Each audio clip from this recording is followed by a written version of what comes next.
Hello students, welcome back again in your channel that is Kiran Biology. So we have already started the chapter human reproduction that belongs to class 12 and actually we have done two classes in which we have started the male reproductive system in which we have done the testis part and nothing else, just testis. So today we will do the apart from the testis जो उसके बाद वाले male reproductive system के जो organs है आज हम लोग वहां से देखते हैं. ठीक है. So if you talk about the male sex accessory ducts, तो कौन कौन से डक्ट्स इसमें आते हैं? So it includes rete testis, then vasa efferentia, then epididymis and vas deferens. तो दीज आर द डक्ट्स. तो ये सीक्वेंस अगर देखें हम लोग, तो हम लोगों ने क्या देखा था? टेस्टिस, उसके अंदर टेस्टिकुलर लोब्यूल्स, और हर एक लोब्यूल्स के अंदर आपके सेमिनिफेरस ट्यूब्यूल्स होते हैं, है ना? Seminiferous tubules. और सेमिनिफेरस ट्यूब्यूल्स से actually there is a straight part of the seminiferous tubules, and that is the tubuli recti. Tubuli recti. So this is very important question. It has been asked in medical entrance exam. What is called the straight uh, pathway of the highly coiled seminiferous tubules? जब ये seminiferous tubules अपने original position में रहते हैं testicular lobules में, तो ये काफी जो है ना, काफी कॉइल्ड रीजन में होते हैं. तो ये उस टेस्टिकुलर लोब्यूल से जब बाहर आते हैं तो ये स्ट्रेट ट्यूब बन जाते हैं. तो this straight tube is basically tubuli recti. ठीक है. इस ट्यूबुली रेक्टी के बाद that will be the next rete testis,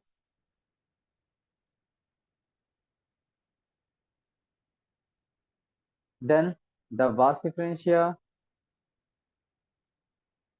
और vas deferens, then the epididymis,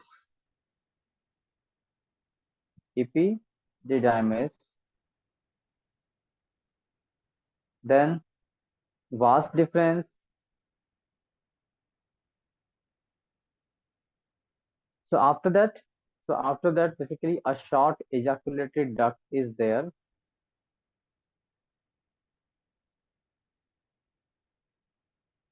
and finally it leads to urethra. So this is the sequence of flow of the sperms. Now the seminiferous tubules of the testis open into a vas efferentia through the reti testis. But इससे पहले जो है ना, यहाँ पर आपका ट्यूबुली recti होते हैं. ठीक है. ये एनसीईआरटी में नहीं दिए गए हैं, बट थोड़ा सा हम लोग इस चैप्टर में आपको पहले बताया था कि एनसीईआरटी तो पढ़ना ही पढ़ना है, नो डाउट, बट एनसीईआरटी के अलावे थोड़ा बहुत हम लोग को एक्स्ट्रा भी जान लेने हैं, जिससे कि हम आराम से इजीली मेडिकल एंट्रेंस एग्जाम वगैरह की भी प्रिपरेशन कर सकें. आपके कॉन्सेप्ट बिल्ड करना है आपको बेसिकली, है ना? Now the vasa efferentia leave the testis and open into the epididymis that is located along the posterior surface of each testis. Now epididymis leads to vas deferens that ascends to the abdomen and loop over the urinary bladder. Actually जो vas deferens होती है वो urinary bladder के ऊपर से loop बनाते हुए arrange होती है. सी, यहाँ पर हम देखेंगे एपिडिडामिस जो है ना, ये एपिडिडामिस के भी थ्री डिफरेंट रीजन होते हैं. तो what are the different regions of epididymis? Let's से.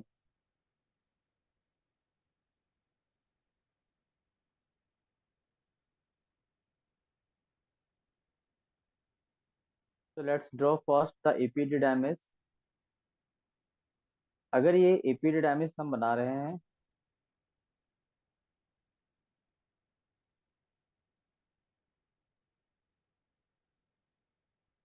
And from the epididymis the vast difference connected. So this is the vast difference. So epididymis, this is the epididymis region.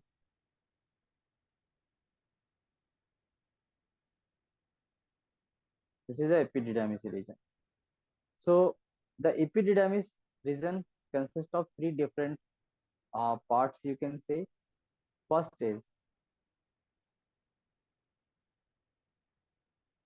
First part, that is the starting region, is basically caput. Then the middle one is corpus, and the last one is cauda. So these are the three different regions present on the epididymis: caput, corpus and cauda. तो अगर ये पूछा जाए कि जो vast difference, ये क्या है? वास्ट डिफरेंस है, वास्ट डिफरेंस। तो ये जो वास्ट डिफरेंस है, ये एपिडिडर्मिस के कौन से पार्ट से कनेक्टेड है? तो the answer will be coda. तो कॉडा रीजन आपका लास्ट पार्ट है एपिडिडर्मिस का, जिससे होकर आपके वास्ट डिफरेंस जो है ना, वो आपके ओपन होते हैं। ठीक है, next, it receives a duct from seminal vesicles and opens into the urethra, but यहाँ पर आप देखेंगे ये एजाकुलेटरी डक्ट भी आ जाती है, which is a very short, बहुत छोटी सी डक्ट होती है। Now these ducts store and transport the sperms from the testis to the outside through urethra. So for this urethra, there is an important question, that this urethra is known as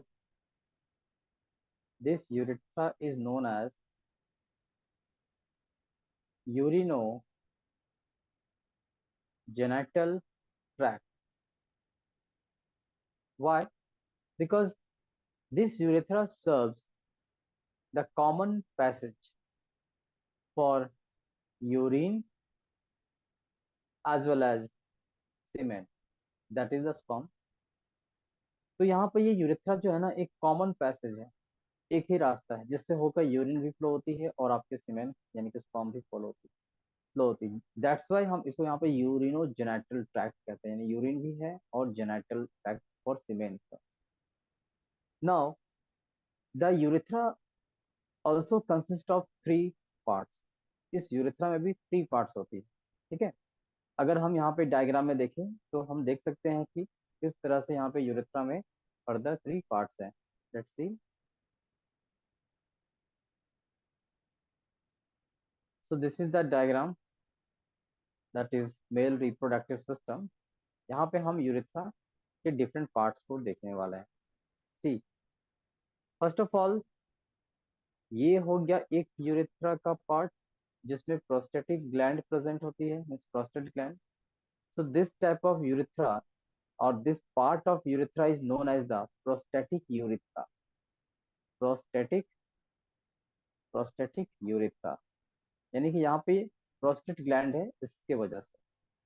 इसके बाद इसके बाद यहाँ से, जहां से आपका ये पेनिस स्टार्ट हो रहा है ना, जो पेनिस के अंदर ये जो यूरेथ्रा प्रेजेंट है, हम इसे कहते हैं फिनाइल यूरेथ्रा। Phenyl urethra. और इस दोनों के बीच में जो आपका यहाँ पे एक यूरेथ्रा का पार्ट बचा हुआ है, जहाँ पे कॉपर्स ग्लैंड आपके लगे हुए हैं, हम इसे यहाँ पर मेम्ब्रेनस यूरेथ्रा कहते हैं। मेम्ब्रेनस मेम्ब्रेनस यूरेथ्रा कहते हैं।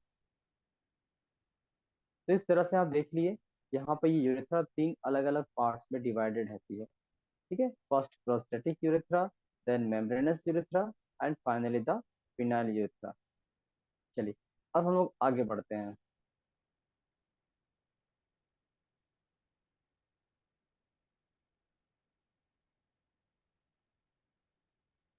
नाउ ये जो यूरेथ्रा है ना, that originates from the urinary bladder.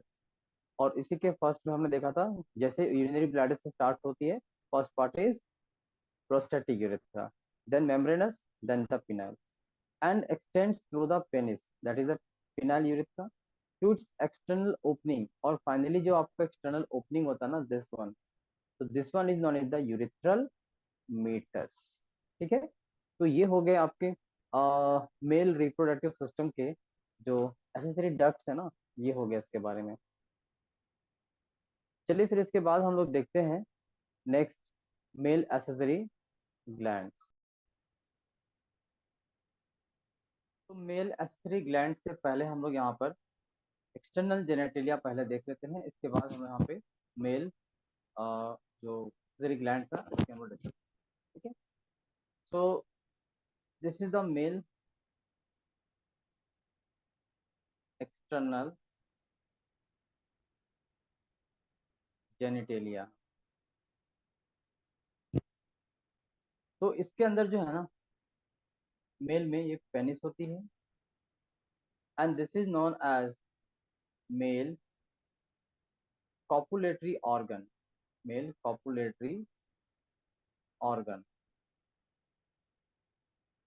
So this is the male external genitalia and it is made up of special tissue। So basically अगर हम टिश्यूज की बात करें यहाँ पे, तो ये यहाँ पर basically two types of tissues होती है। एक जो टिश्यूज होते हैं वो होता है आपका कॉर्पोरा कैवर्नोसा, और एक सेकंड जो होती है वो होती है कॉर्पस स्पॉन्जियोसम।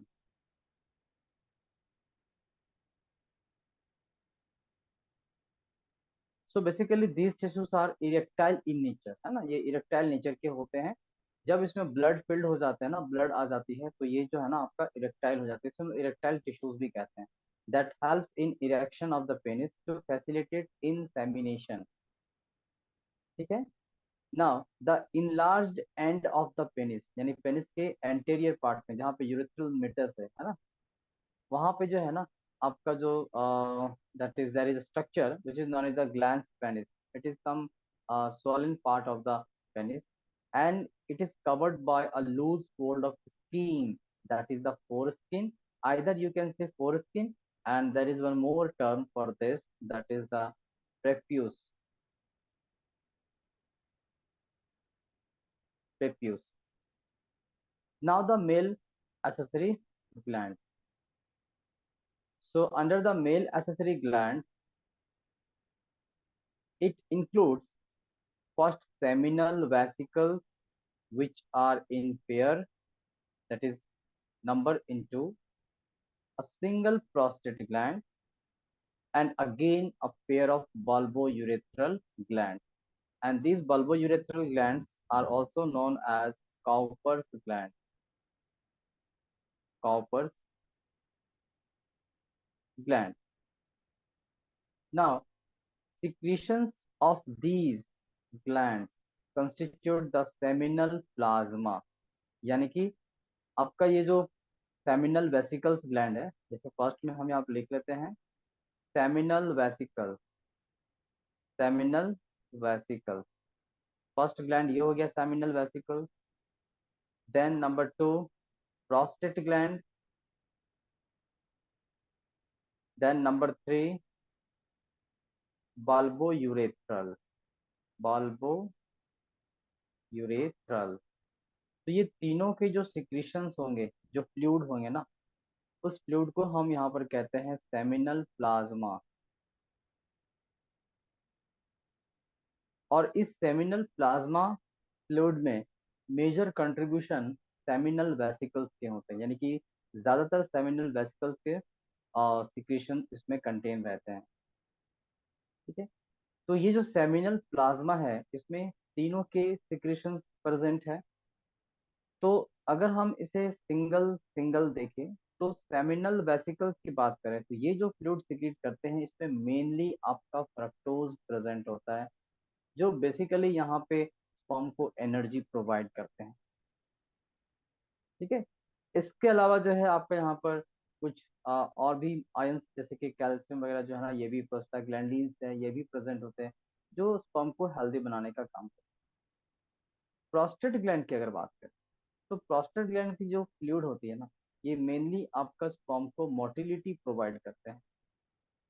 मोटिलिटी प्रोवाइड करते हैं यानी कि आपका ability to move, so that sperms can move easily. Bulbourethral gland की बात करें तो it facilitates the lubrication for the penis. It contains some lubricant substances which helps the penis to lubricate easily. तो यहाँ पे तीनों के अलग अलग सिक्रेशंस हैं, ठीक है, और सबके फंक्शंस भी अलग अलग हैं।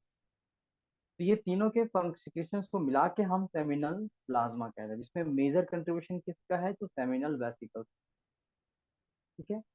और अगर हम इसमें स्पर्म को ऐड कर दें, when the sperm from the vas deferens comes to add in this seminal plasma, then it becomes the semen.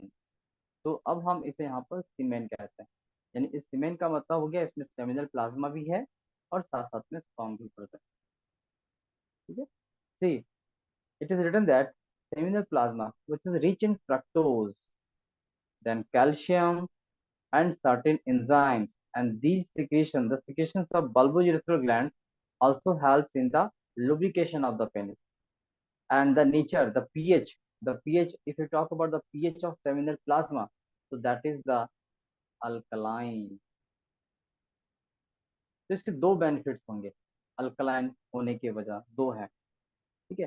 पहला वजह क्या है, तो जस्ट हम लोगों ने अभी जस्ट पहले देखा कि जो यूरेथ्रा है ना, यूरेथ्रा, वेट, जो यूरेथ्रा है ना, वो यूरेथ्रा एक कॉमन पैसेज की तरह एक्ट करता है, जिससे होकर दो अलग अलग चीजें जो है ना आपकी फ्लो करती है। पहला तो आपका हो गया यूरिन। तो मान लीजिए कि जस्ट अभी यूरिन ने पास किया है and urine contains the uric acid, तो उस यूरिन की वजह से ये यूरेथ्रा का मीडियम कैसा बन गया, एसिडिक बन गया।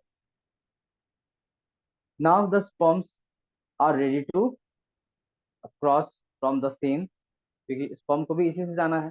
तो अब मान लीजिए स्पर्म जो है ना वो आने के लिए रेडी है, आ रहे हैं।